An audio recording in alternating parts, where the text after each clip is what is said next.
Greetings,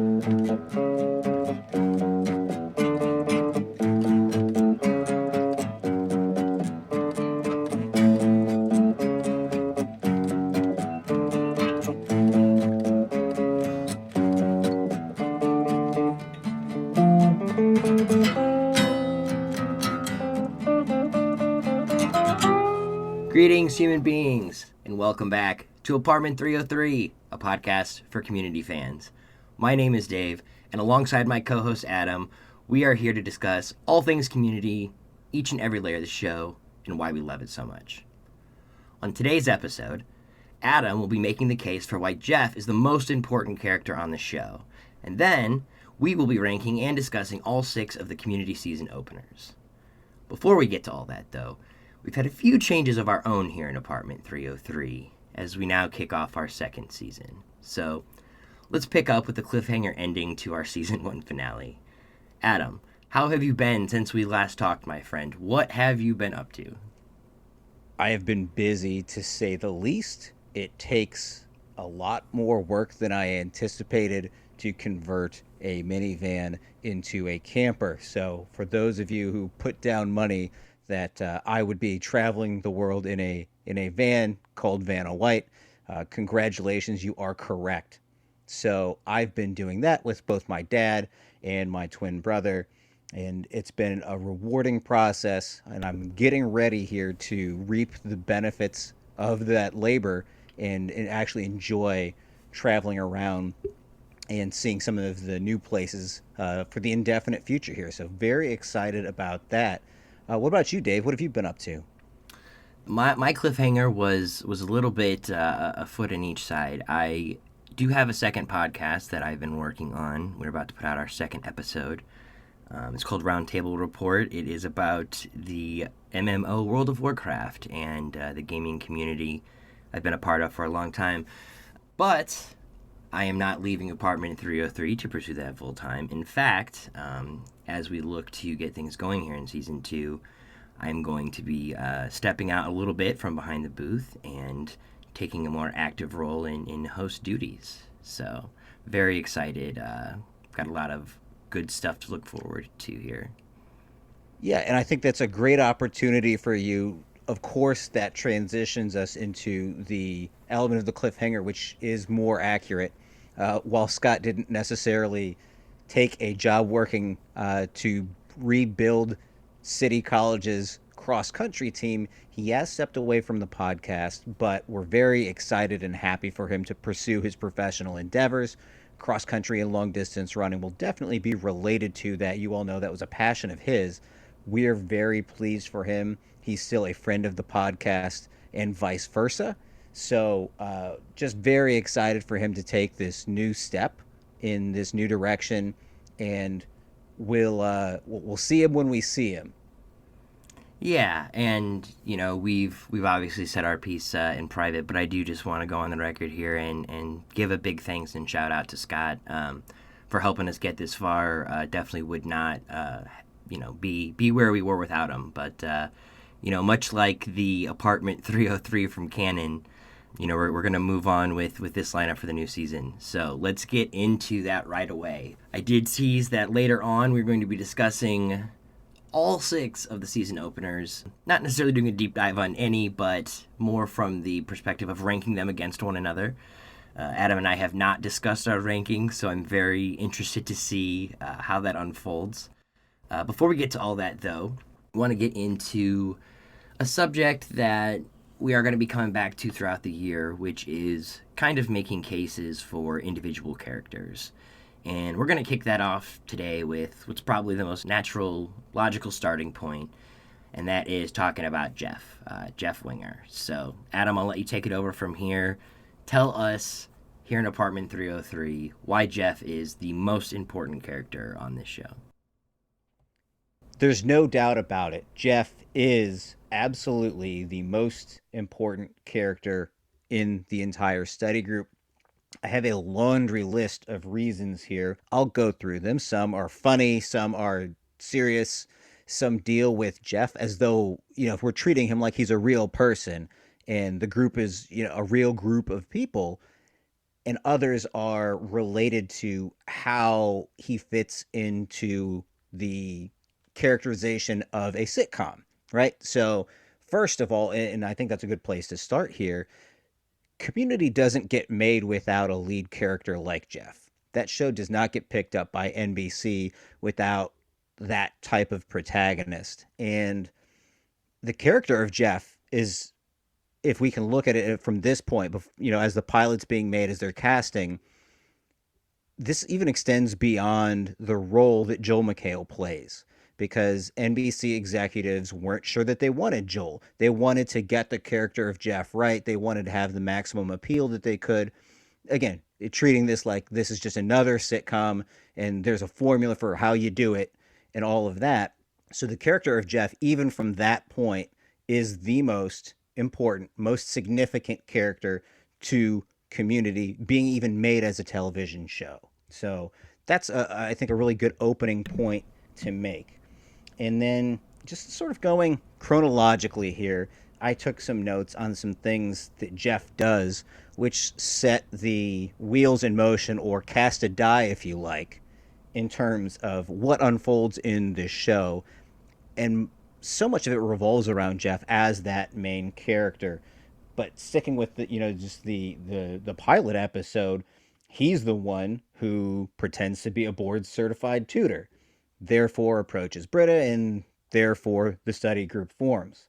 Later on, he hereby pronounces them a community. And even actually after he gets chased out of the group, both Pierce and Troy actively seek Jeff's advice, and that kind of cements him as the leader of the group, even if that wasn't made explicit. Later on, he plays a mediating role between Gooby and Britta, Gooby being Abed's dad. And that puts him in a position, and I mentioned it before, and mostly I like to show off the little Latin I know, as him being the father of the group, in loco parentis, which means in lieu of parental supervision, generally refers to a college setting. So, and here's another point that we see kind of again and again and again is Jeff comes into these situations with one goal in mind. And generally speaking, we know what it is to do the least amount of work possible and still get what he needs out of that situation, whether it's a passing grade or looked favorably upon the group or whatever. So he obviously has a crush on Britta. And a little bit later on in season one, he ends up platonically representing her during that cheating trial at the pool. So he has his motives and desires. He puts those aside, I think, more often, probably than any character in the show is asked to do. And it's easy to say, oh, well, yeah, he's lazy. He's just looking out for himself. And that's generally true at the beginning of any season, at the beginning of any episode. But by the end of seasons and episodes, he ends up coming around and doing a little bit more of an altruistic thing than anyone would have expected at the outset. You're making a very strong case that Jeff is the most important, and it's hard to raise too much of a counterpoint without kind of making the affirmative for a separate character, right? But I will kind of say, in a general level, I think as the series progresses, Jeff becomes less and less important over time. I think you're completely right. And it's interesting that you mentioned that without having looked at my notes. I have a lot of notes on seasons 1 through 3, and they do start thinning out from there. And I guess to a broader point, what I could say is that by getting the group dynamic set up in the way that it is, with Jeff being such an integral piece of the group, that allows things to happen in other seasons. And I can certainly share, there's cases against Jeff to be made for sure. There's plenty of them. Notably in Remedial Chaos Theory, the one timeline where Jeff actually has to leave the group is the one where the most people have the most fun. So there's certainly a case to be made there. I don't discredit or deny that for a moment. But that all said, I'm still going to continue on making the case that he is the most important, respecting all of those points. In Football, Feminism, and You, Jeff helps Troy realize that there's nothing to lose playing football at Greendale. This is a big hurdle for Troy to clear. He's got the anxiety. He hurt himself on purpose. All of those things, and then another point that certainly a trend that you see among these points that I bring up is that Jeff will have one possibly nefarious reason for trying to help out, but it ends up working out to the development of the person that he's trying to help. So Troy is the case here where Jeff is being blackmailed by the dean and he doesn't want the mailers to go out. And in order to save face, as it were, he has to convince Troy to play football, but ends up doing something really kind of nice for Troy and helps his character develop in a cool, meaningful way. He also, in the next episode, the Dia de los Muertos episode, when not Mexican Halloween, which is offensive and we all know why, Jeff leaves Slater. This is a prime example. He has his motives. He's got, a chance to get with Slater, and he gives that up for the sake of the group, talking Pierce down from the bad trip. Of course, Abed is the one who actually comes in to save the day. Excuse me, Batman, not Abed. I apologize. Freudian slip there. But again, Jeff is asked to do something he doesn't really want to do, and he, generally speaking, comes through in a compelling way. Same for the debate episode. He doesn't want to do it, but for free parking, he agrees to help take down Simmons, City College's star debater, and works with Annie through all of that stuff. And again, he gives her some good advice. Hey, you can't be so type A, so tied up, and just a total spinster. Like, you have to let go. You have to go off the book a little bit. And again, that's ends up being really good advice to the character of Annie, not just for the sake of winning a debate. Oh, another one too, and this is a pretty explicit one. And again, these are all examples with different specific people in the study group. It's not like he's only helping one person. He does sort of spread the love, maybe apart from Pierce. But he wins paintball in season 1, and he gives the priority registration, which he wants, again, for his own selfish purposes, to craft the custom schedule. So he only comes in, I don't remember, it was 2 days a week or something. But he then gives that to Shirley instead so she can spend more time with her kids. So I guess in season 1, really most or a lot of these examples end up being ways in which he's unexpectedly altruistic. And I think that makes him important, in addition to actually helping establish the group in the first place, forming the matrix for which all of these interactions can take place. Yeah, I think at the beginning, it's not even close. Jeff is both the vehicle for the show's development and the driving force of the story, right? It all revolves around him. And throughout the course of the show, there are times when he's not the vehicle, but that remains consistent in a way that I feel like him being the driving force falls off at a more consistent level. But ultimately, when I come to the end of this and I look at it in more of a reductive way, you can't take Jeff out of the show, right? And I guess you could also make that case. You could make that case for anyone. I think you could make a very, very, very strong case that Abed would rival Jeff in terms of lowering the ceiling or what Community could be without that character. But I don't see a way you can have Community without Jeff. So I think ultimately I'm gonna have to side with you here on this one. Well, good. That means I'm doing my job. And certainly another point, too, if there were a clear answer, much like Stephen Tobolowsky's character in the Who's the Boss episode, oh, class dismissed, this would be done. We wouldn't have a podcast. We wouldn't have any material to talk about. So there's certainly ways to debate this. And we, in fact... Are you spoiler, inviting me up to teach the class now? I am not this time, not right this second, but because it's certainly Angela, obviously. Hope to have further discussions down the road about other characters who bring something unique to the table and could challenge Jeff. As you already mentioned about Abed, Troy's got a very strong case as well, and I'm excited And maybe I shouldn't. No, maybe I won't. I won't say who I'm most excited to make the case for being a hugely integral character. I'll save that for when it comes up. So So as we go forward in Apartment 303, I do want to come back to this segment where we're discussing character superlatives one at a time. And I have every reason to think that, the farther away we get from the first one, the more controversy that there might be, the more debate, the more discussion. Starting with the most important character in the show, it's really hard to make more than a devil's advocate case. But when we get into questions like, the best supporting character or the best female character or the best one season character, I definitely see a lot more room for less chalk, I suppose. yeah, I think so. And again, the main reason for picking Jeff is it's the obvious one. It's the safest place to start. So that's where we're going eventually into a little bit more tenuous ground. But again, I learned, not that I learned, but I kind of realized and rediscovered how much is being asked of Jeff throughout this show. Because it's really easy to say, because Joel McHale plays the character the way that he does. Jeff's kind of this dismissive, standoffish type guy. He's selfish.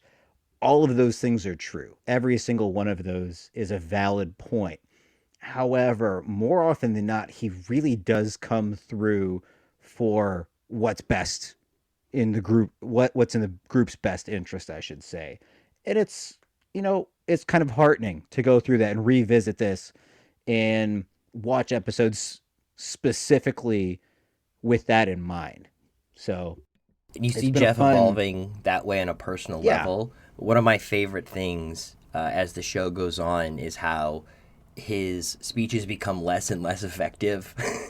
yes, And on one hand, he's growing and making the right choices, but on the other hand, that whole just wingerism at its truest is it's faded a little bit, right? To the point where sometimes he's just outright booed, but still remains the driving force there.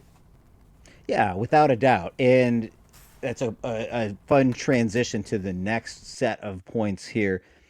A lot of characters are introduced through Jeff's actions, and that may not in and of itself, I don't know, the way that it's written could be, oh, this is just an excuse to introduce a new character, but the way that we see it, so one example of that case is Magnitude.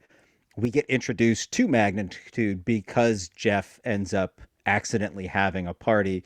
So the first time anyone hears of Magnitude, that's Jeff speaking to him, thanking him for coming to his party. But flip that, and Jeff actually introduces us to the character of Neil, right? So he mentions something about lima beans in one episode, that as if that's the hot commodity in the cafeteria, and that Fat Neil had this look in his eye. So that's kind of a punchline at first, but then within just a couple episodes, I believe, he actually introduces the group, from our viewing standpoint, to Fat Neil, and he invites him to play D&D. So here again, it starts off because he coined the moniker Fat Neil. That's had some very negative effects, but at least he has the presence of mind to invite him to play D&D, to do it somewhat enthusiastically, and he is certainly not as evil or malintent as Pierce is. So I guess in some ways, maybe Jeff's just a lesser of two evils in that particular case, but he's at least trying to make amends for the damage that he's done. And that's not altruistic like those previous examples that I mentioned, but it's still worth something. So yeah, then just continuing on throughout, the seasons here. One other example in season 2, in the bottle episode that I really like, is toward the end, you're expecting a Jeff Winger speech, and I think Abed even calls for it, but he totally bails, and because he just doesn't have anything, he has no explanation for why the pen was missing. Maybe it's ghosts, but then he yields the floor to Troy, and a good leader. That's an example, and I'm not saying that Jeff is this altruistic leader all of the time, but he certainly knows that Troy has the ability, the capacity to bring some resolution to the group through a different mechanism than the winger speech. So that was kind of a cool transition. And it's not like a full transition of power, but just relinquishing some of his control over the group to someone who ends up evolving quite nicely. And I think we all love the way that Troy ends up being. Other things that I wrote down that I really liked in season 2 was Jeff plans the entire Pulp Fiction homage for Abed, that's a great friend move. But then he fully engages in the My Dinner with Andre homage, and that's really cool too. So not only is he doing some kind of fun, not materialistic thing, but just planning a birthday party, which is great and demonstrates how much he cares about Abed as a friend. But then when he has this other opportunity, he takes it and he engages with Abed in a much more deep and meaningful way than you see on normal sitcoms, than you see Jeff do before or since. And it just shows how important how important Abed is to Jeff. And again, provides a lens through which to make that episode, if that sentence makes any sense at all. We also would be remiss if not mentioning the fact that Remedial Chaos Theory does not exist as an episode if Jeff doesn't throw that die. The entire fate of the study group in that circumstance and all of the other timelines are invented because of Jeff's unwillingness to go pick up a pizza. So again, doesn't mean he's the best, kindest, most altruistic character, but he certainly is used to brilliant effect as a character there. Other things, just kind of funny. He masters Teutonic punnery with gems like Deutschbags and Powerkrauts in the foosball episode, but then ultimately, by the end of the episode, with the help of Shirley, of course, does strive for peace on the foosball pitch and moves forward. In regional holiday music, Jeff warns Abed about Mr. Rad, and that comes from a place of, it's hard to say if it's kind of knowing something a little bit about the motives that Mr. Rad has, or if it's just out of that place of Jeff not caring, apathy, I guess. But he's right to warn Abed, and even though he was right, he doesn't come back and say, hey, I told you so. By the end of the episode, he's singing carols with everybody else. So again, an example of, this isn't necessarily what I want to do, but I'm going to go support my friend. One of my absolute favorite examples actually is in the resolution of the Fluffy Town and Legit Republic of Blanketsburg. When that is resolved, it's partially or a lot, mostly because Jeff creates imaginary friendship hats for Troy and Abed, something he doesn't have to do. And again, maybe he's doing it out of a place of, oh, this will work on these guys. But by the end of the episode, again, he goes back to the dean's office, and you can hear in his voice how much he's invested in actually going and getting them. Because one was crumpled up in the corner, and he dusts them off, and he actually comes back and brings them to Troy and Abed. So that's really pretty remarkable for someone who is written initially in this show as a selfish jag. He also, Jeff, defends the Greendale 7 and earns them an A in basic lupine urology. And I like this example too, not only because he uses biology to figure out the case, which is great, but also because Annie pretty much badgers Todd into confessing for a crime he didn't do. And Jeff does the very anti-winger as a lawyer thing and realizes what's happened. So he ends up kind of saving Todd as well, when he didn't necessarily have to do that. He had gotten a C by virtue of getting the admission.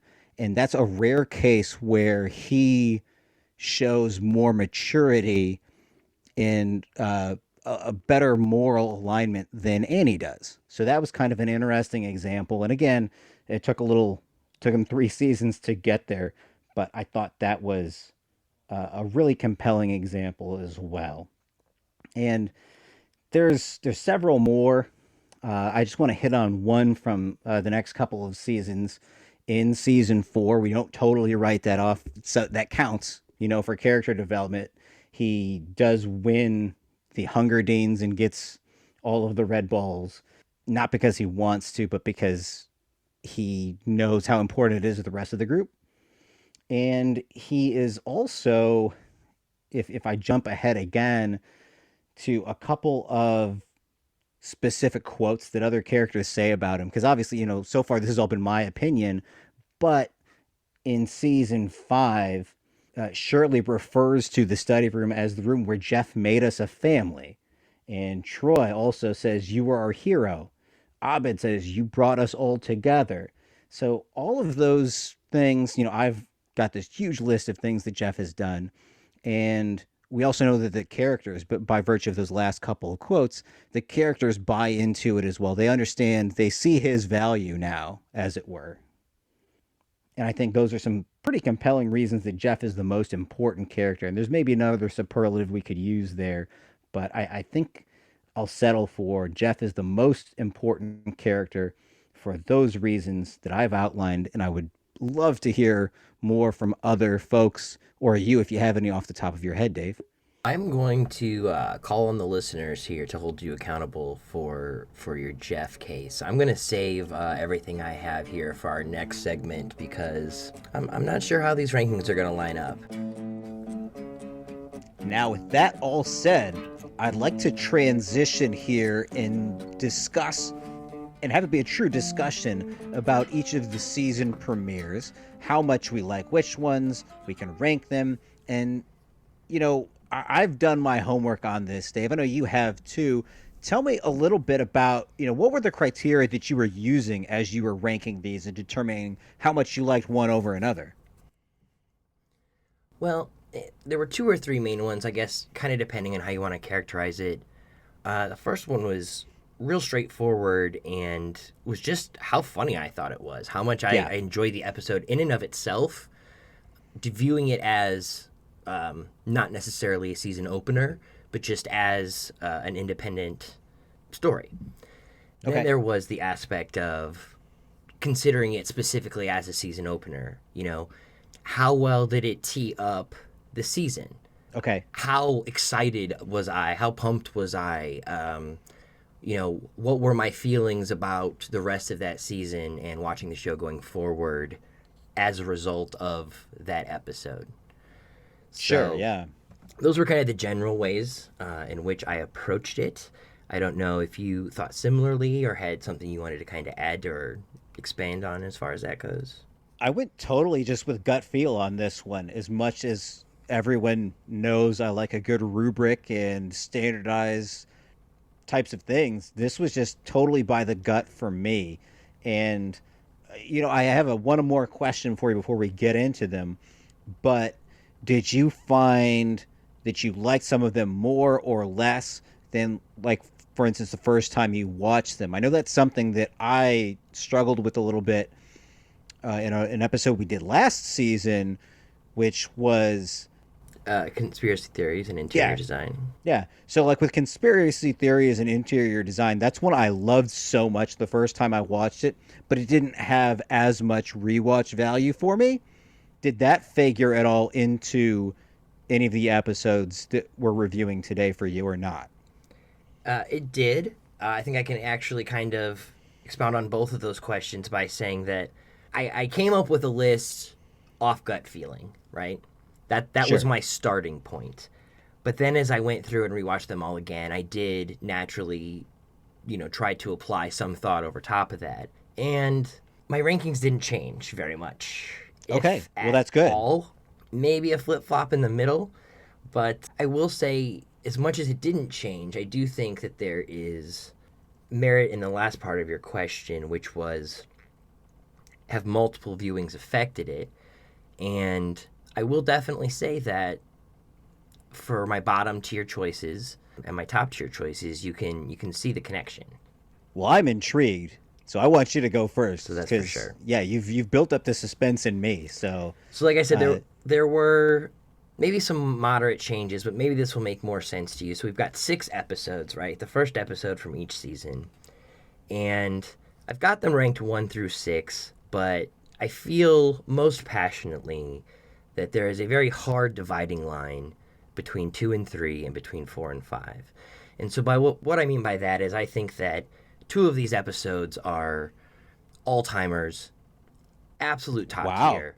okay, I think 2 of these episodes are very middling, very average, maybe slightly above, slightly below average. And then I have 2 in my bottom tier that I think are pretty bad. Not ones that I would probably be super anxious to rewatch. And granted, that's relative. You know, there's so many great episodes of Community that we are comparing these to other episodes. right, Uh, so for me, I'm most passionate about those kind of 3 brackets. So my bottom bracket, in the number 6 spot, I have Repilot, okay. and in my number 5 spot, I have History 101. Oh wow, okay. We'll get into kind of some more deeper parts in here after I hear your rankings and we kind of see what parts we want to delve deeper further into. So for my middle tier, I have Ladders at number 4 and Community at number 3. So the season 1 and season 6 openers. And then in my top tier, I have Biology 101 at number 2 and Anthropology 101 as my favorite and what I consider the best of all 6 of the season openers. You'll be happy to know we agree on precisely one of those. Oh, So wow. this Okay. will be fun. Oh, dear. Uh, I didn't have the same tier system exactly. I think that for me, That came up organically for me, just for of the record. course, I didn't set yeah, out to do it that way. I just was looking at it and felt like, you could easily talk me into switching those 2, based on those 3 pairings, but you'd be yeah. very, very, very hard to switch, across those cutoffs. So, So yeah, if I had to break it down in a similar fashion, I put the bottom one is bad and I don't like it. The middle 4 are some version of pretty good, and the top one is a total old timer. interesting. Okay. So, with that said, now I know you and I did discuss a little bit. Ladders does get a lot of hate. You see more merit in it than most people do. I put it at my bottom. On it's the bottom rung actually, as it were. So Ladders is number 6 for me, and I go Repilot at number 5. Here's where you're going to start disagreeing with me in a really profound way. I put Biology 101 at number 4, and it's a good episode. I like Biology 101. It has a lot of things going for it. It left me with a weird taste in my mouth, and I think it's because it sets up the insanity at the end of season 3. We can talk more about it later.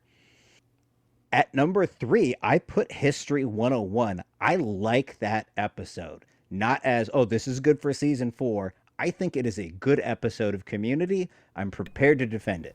I think it's the season 3 finale, but go on. What do you mean by that? Oh, I was just trying to tease. I that episode to me doesn't feel like a season opener so much as it feels like it's out of place and should have been at the end of the previous season. Okay, I see what you mean. I see what you mean. Number 2, I put Community or the pilot, mostly for nostalgic purposes. I think where you ranked it was completely fine. I just am a sucker for nostalgia. And we agree on number 1, Anthropology 101. What an incredible episode that is. Okay, well, at least I could take a little bit of a deep breath because we've got a lot we're going to have to suss out here. But the fact that the one we agreed on was number 1 does make me very happy. I was very, very scared when we got to number 4 and you said, hey, this is where things might get crazy.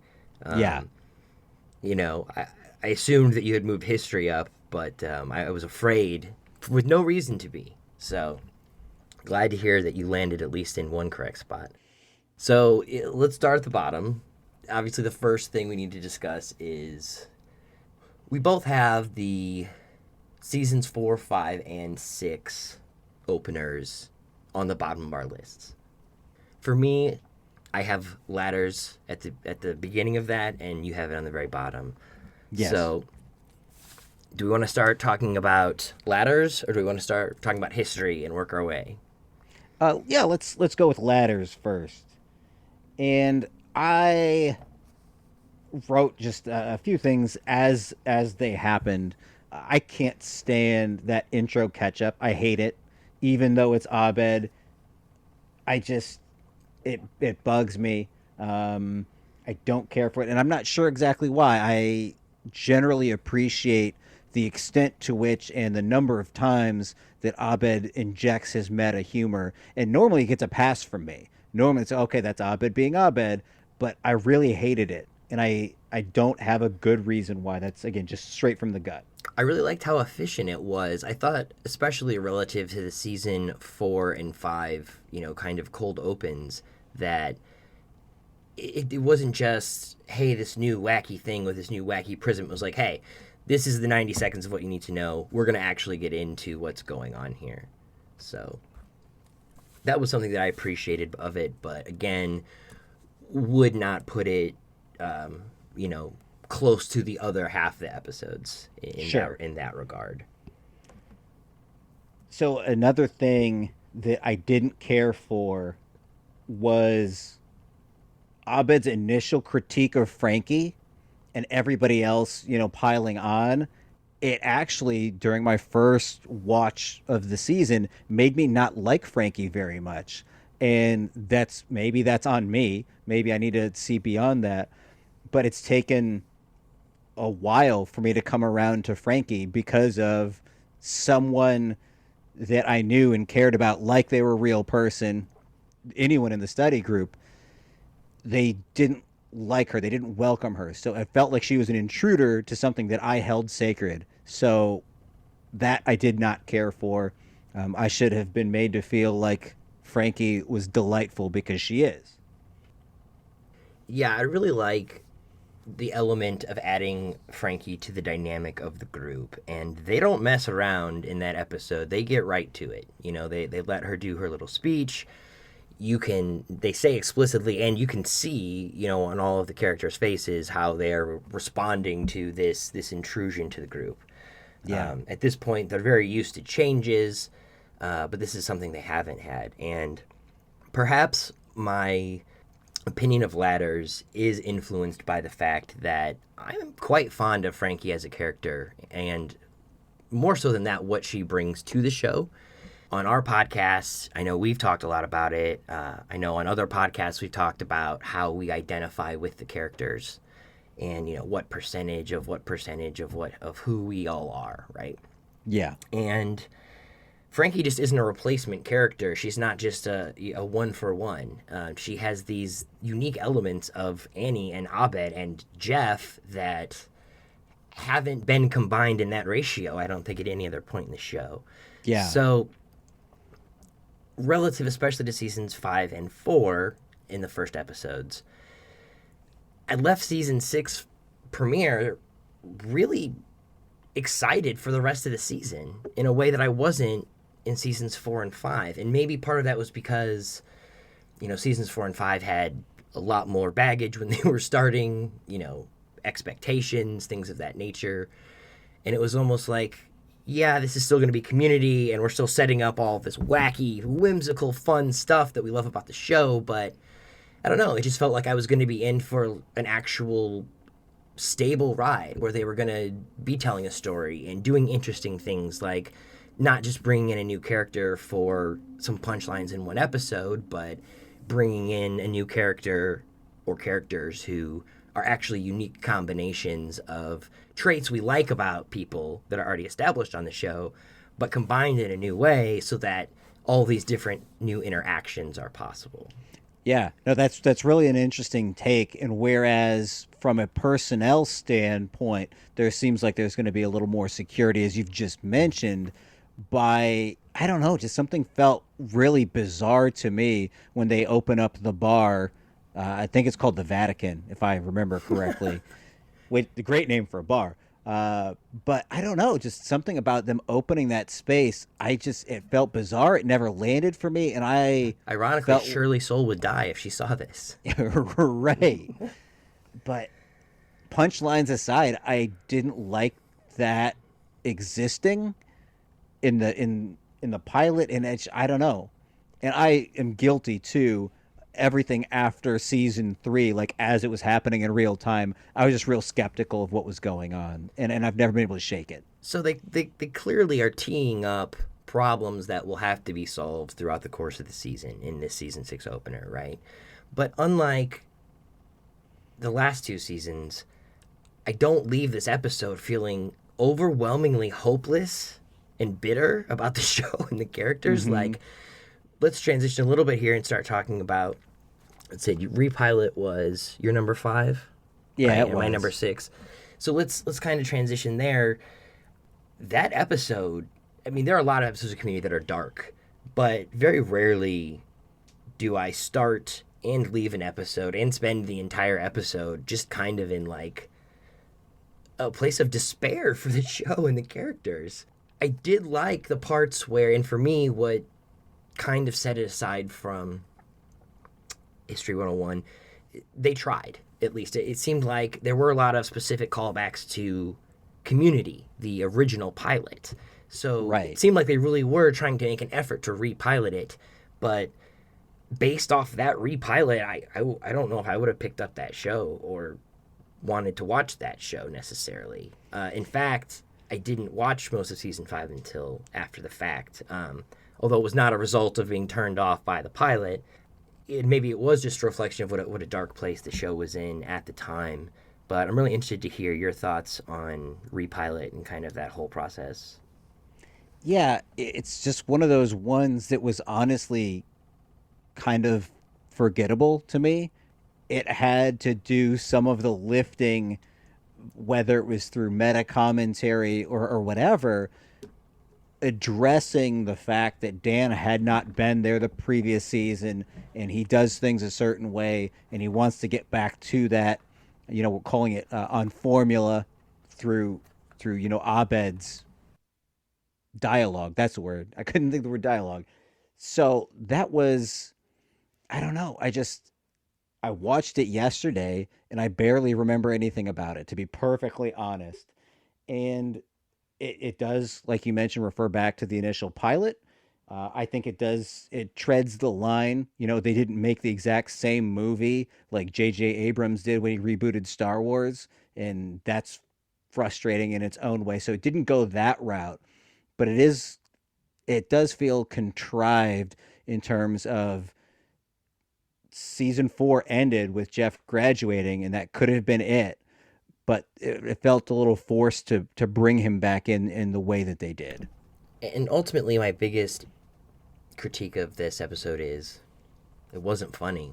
I didn't find it No. funny. There are two lines I did, two times I kind of laughed. One was early on. Troy has some sort of line that's supposed to be a throwaway line, like, "Oh, Zach Braff was only in 6 episodes of that season," like after Yeah, all this Scrubs did for him. And I assume, Troy says after all Scrubs did for him. But yeah, yeah, yeah, and I assume at that point they're saying that aware that Troy's leaving the show in episode 5, right? Yeah. This season. If Yeah. not, that's even better.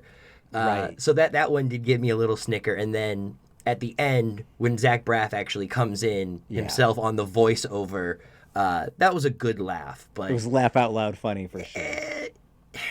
it may have just been because of how badly I needed to laugh after watching that episode, man. Sure. Yeah. But that's, I feel like I'm grasping at straws to have to say the, to dig for those as the funny parts of the episode. So, History 101, I had it number 5.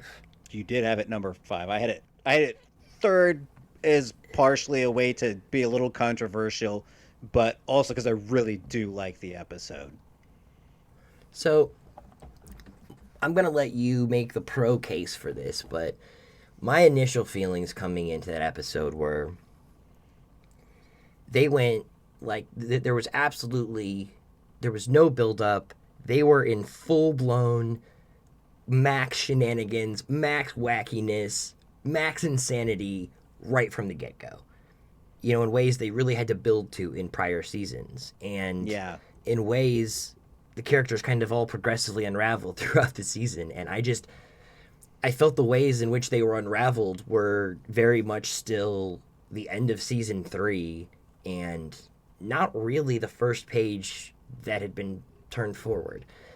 Yes, there's the story. Hey, we're starting our senior year, and that's supposedly what the episode is about. But you know, to me, this is not an episode 4 story. It's just a full blown. You know, it's paintball. It's community dialed up to 12 right away.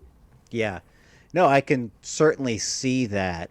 And for me, I I put it where I did in the ranking because of what I thought was the strength of Abed TV. That whole gimmick, if you want to call it that, for me, it was a home run, and it did a lot of different things, I think, really well. Number one, it brings laugh track into community, not in a way where they're espousing that as a good idea, but as a scathing critique. It reminded me, it made me hyper aware. And I know there's no laugh tracking community, and I Yeah. know that's one of the things I love about the show, but to have that thrown in my face was, yeah, I was very aware of that when I heard that laugh track. Yeah, so I see it as jarring in a good way. For me, it's like, oh, here's this reminder that I'm watching a show that's better than that, that's above that.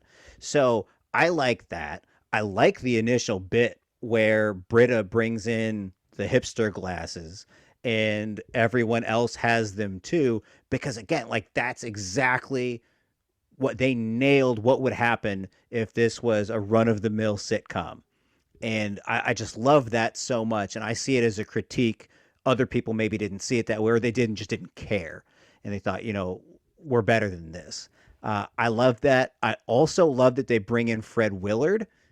For any reason, is a good reason to have Fred Willard. He's a good Rest in Pierce. I peace. very much enjoyed that. So he was originally one of the people who Dan had been interested in casting as Pierce. So to bring it back to that too, like that's really cool, and I love that. I didn't So, know that. I'm sorry to interject, but we are going to have to make sure we do a future episode where we discuss what if Fred Willard had been originally cast as Pierce. or any of the other, We've got to come back to this. or any of the other people on that list. That's a really fun list to look at. Okay, keep the rest secret for now. That's already all the teas we need. Yeah, I'll keep it secret, keep it safe. So that all works for me, and again, it works from the level of Abed is freaking out, and similar to the way that he did in Abed's Uncontrollable Christmas. So it shows kind of him reverting back to that state because he's met with this new, really uncertain territory. In just not sure, because it takes so much for him to be able to connect with people, and now that he finally has, and now that everyone's bringing up the ultimate demise of the study group, just to me that really struck the right note. And to your point, other seasons built up to that level. This one started out there. I felt like that was a commensurate response given how much turmoil Abed must have been in, especially since Troy is dating Britta at this point. So his world's kind of unraveling, and that was a really interesting way to have that happen. Now, I'm not going to sit here and defend the Hunger Deans. I didn't care for that. Troy and Britta being together, I could take or leave that, but there's one really funny scene. Let's leave it. There's just one really funny scene when they're in, throwing pennies in the well, when Troy says, "Oh no, unwish, unwish, unwish. Oh no, I like this." And just the delivery from Donald is so perfect. Like, even though it's not that funny, he makes it that funny. So I found that amusing. But the Abed TV thing, I'm 100% on board with that. And it also kind of introduces fake TV shows, which later, in seasons 5 and 6, Dan runs with that idea and takes it in a different way. But there's like sword cooking with Troy and Abed. It shows up on like the bottom left half of the screen in a way that the community hasn't used before, but it becomes something that is a little bit of a staple, and it's really well done. And I appreciate that introduction as well. Yeah, so we both agree that we prefer History 101 to Repilot, but I have Ladders and Community ahead of it on my list. And you have it above Biology 101, which is my number 2. So I have History 101 grouped with Repilot in my bottom tier for some of the reasons I've mentioned. I thought it was out of place, didn't really get me excited to watch the season. I didn't really leave the episode thinking, oh, I wonder what they're going to work up to this season. It was kind of more like, oh, they're just going to keep doing Chang Dynasty forever. So maybe there was an element of, the real life struggles the show was going through and things of that nature that play into my putting it down. And again, I, especially compared to these others, really didn't find it particularly funny in a way that was either consistent or had high heights. And for me, it's just a very forgettable episode. I probably won't watch it for a very long time. We just did an episode on season openers. I'm trying to imagine another situation in which I'd want to sit down and watch that episode. So that doesn't feel good. And, for me, I have Community and Ladders in a middle tier that I do put above History 101. And I think I mentioned earlier, I kind of consider them average or very close to average episodes in the entire catalog. But they both kind of had some similar struggles because in the first episode, Community, the pilot, it's the first episode. We don't have anything, with which to start. We're starting from nothing. So you have to do the story, you have to do the exposition, you have to introduce the characters. You don't have the sort of freedoms or the same restrictions, right, as you would starting season 2, 3, 4, 5. And then, for season 6, it was almost assuredly for the first time they knew this was going to be the last one. So those 2 episodes for me, I don't love them in and of themselves as great episodes, but I think they do a good job of teeing up the season that follows. And both of those episodes did leave me wanting more and genuinely interested in what was going to be going on the rest of the season. So that, for me, puts it above History 101. The other side of this is Biology 101. So I have that in my top tier, and I would have considered it for number 1. You asked me when we started all this if rewatching had affected my opinions, and when I sat down to rewatch all these episodes to make sure that my memory was serving me well, I thought, I don't need to rewatch Biology 101. I've seen that episode a million times. I've seen Anthro a million times. I need to focus on the ones I've seen once, maybe twice. Right. Handful of other times. But I gotta tell you, rewatching Biology was the one, and I had this to an extent with Anthropology as well, but I was more surprised. Rewatching Biology 101, I feel that's an all-time episode. There are a couple elements, one specifically you mentioned, they almost go the entire episode Chang free, but then at the last minute kind of, oh, just in case you forgot, or maybe should have been forewarned, I should say, about what was upcoming. But I rewatched that episode. Going into this, it was the episode I'd probably seen the most out of all of these, and as we were sitting down to record this podcast, I would have put it on again to watch it. So it definitely, out of all of these, that was the one that I think held its value or even gained some stock as I approached this project from the rewatch perspective. I won't disagree with any of that. It's a very good episode. I have my biggest concern with that episode, why I don't put it in, the absolute top tier, is why suddenly does everyone want Pierce back in the group? When and how did that happen? He's done a lot of things over the years that led, the previous episode where we voted him out and begrudgingly came back around. Jeff did, saying, "Hey, okay, yeah, we'll let you back in the group." And Pierce says no, and then they leave, and then they assume he's going to come back, and he doesn't. And it just totally shifts. All of a sudden, Jeff is the one who hates him, and everybody else wants him back in the group. So I didn't understand how or why that happened, and that's what took it down a peg for me. I like a lot of that. A lot of that makes sense. I do have one other thing I want to chip in, though, on bio before we segue into anthropology. And this is actually something that I think rings true in both of these episodes. So that's a big part of the reason they're both in my top tier. And while at the end of the day it wasn't that close, I did have to consider if I wanted to put bio number one or number two. But both of these episodes, I find them hilarious. And not just in ways, Community is always good at having the high heights, but it is consistently funny from beginning to end. There's almost never a time where they are not keeping the pressure on consistently or taking you to, the places you love Community to take you. So I thought that rang true in both of these episodes, but perhaps with Anthro, I'll get less of a disagreement out of you. That's a safe bet. Anthropology, as you mentioned, I think is in contention for one of the all-time episodes. It sees, yeah, just from a personnel standpoint, Betty White first is the anthropology teacher. Excellent, excellent choice for an anthropology teacher.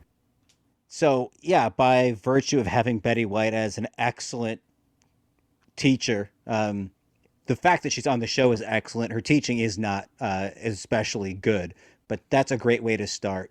I am a sucker for seeing Britta as a strong, independent character who's not a punchline, and I think this is a really good way to do that. I love that she is hesitant and mistrusting at first when people are giving her attention, but then she warms up to it. And yeah, I just really like the dynamic between Jeff and Britta, almost as much as Abed likes it. Almost enough for me to hire an Irish singer. To this date, that's one of the points in time that I laughed the hardest in Community. I think I had to pause it. I still, on the 100th rewatch, laugh out loud when I hear that. I love the entire Jeff and Britta storyline. Typically in Community episodes, that's not my favorite element of it. Like I said, it's consistently funny, and even climaxing with "High on my own drama," which is always a great laugh out loud moment for me. Yep. And Love then that line. Toward the end of the episode, when Professor Bauer shoots Jeff in the classroom. Yeah. And he says that he respects her. And you think, you've hit all the highs, and then they bring Betty White into the post-credits for the Troy and Abed rap, and this episode never lets up. Yeah, and I don't remember if they rated that version of Africa by Toto as 4 stars, and the genre is pop rock. I'm pretty sure I've got that right, but that's just from memory. So, yeah, any episode that can bring in Betty White, the Cranberries cover, and food getting dumped on someone's head, it's hard to top that. It starts from a great place, too, with the story because, unlike I said with season 4, where it seems way out over its skis, it seems like it's starting with this momentum, but not getting too far ahead of itself. They're taking time to kind of put season 1 to bed and almost kind of tongue-in-cheek wrap up some of the sillier or more commonly sitcom tropes that they did in season 1. Right. So, that always gets me. And they have the Jeff and Britta character changes that are kind of evolving there, but Chang is also makes a pretty noticeable character switch here. And a subject to get into at a later time, but I think season 2 is one of, if not Chang's best season. I like most of what they do with him in that season. I think he's funny in most of that season, but they're in a position where they now have to write him into being a part of the show, even though he's no longer has the excuse of being the Spanish teacher. So they seem Is to be. there a word in Spanish for someone who used to be a teacher but is now a student?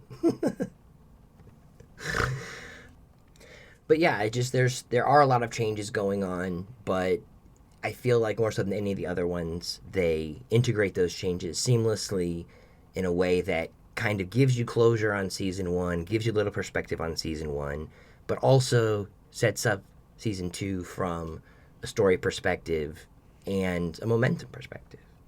And I think some of that may be due in part to the fact that that was probably the only transition from one season to the next where they actually thought, hey, we're going to have a next season. So they could actually commit on both ends of the story to connecting it. It's a possibility. Or maybe it's just a symptom of good planning and good writing and good everyone on the team. Not, and again, I'm not going to give just Dan and Harmon credit for this. I think that was everyone was firing on all cylinders for this Anthropology 101 season premiere. Yeah, absolutely. And whatever the behind the scenes reasons were, I'm very grateful for this episode. Like I said, I think it's an all timer. I'm glad that if we only had one to agree on, that this is the one that we could agree on. I can definitely forgive your other transgressions, landing in this happy place. My other transgressions? Something like that. No, these are all, important episodes to the series, but, I think that some of them have merit outside of their place in the progression. And yeah, absolutely. It was really, really good to get into some of this with you. Definitely some stuff we're going to want to come back to, but I think for now, that's probably a really good place to leave it. Yeah, let's wrap there, and we will leave things there for today. But before we let you go, we do have a lot of exciting things on the horizon coming up in the year 2021, our second season here on Apartment 303. We're not going to get too far out in front of our skis on this storyline, but Adam, if you could just bring the listeners up to speed on some of the things that we've got to look forward here in the next couple months. Yeah, so I've made pretty apparent in my catching up sessions at the beginning of episodes that I'm an avid runner and I like hiking and the outdoors and that kind of thing.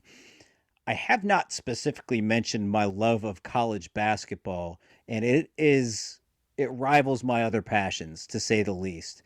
So for a while now, months really, I've been planning what to do for our March episode. So coming this March, we are going to do an episode on our bracketology, and we have made specific brackets containing episodes from Community, which have been most highly rated by IMDb, which is, of course, the only source for Community episode rankings.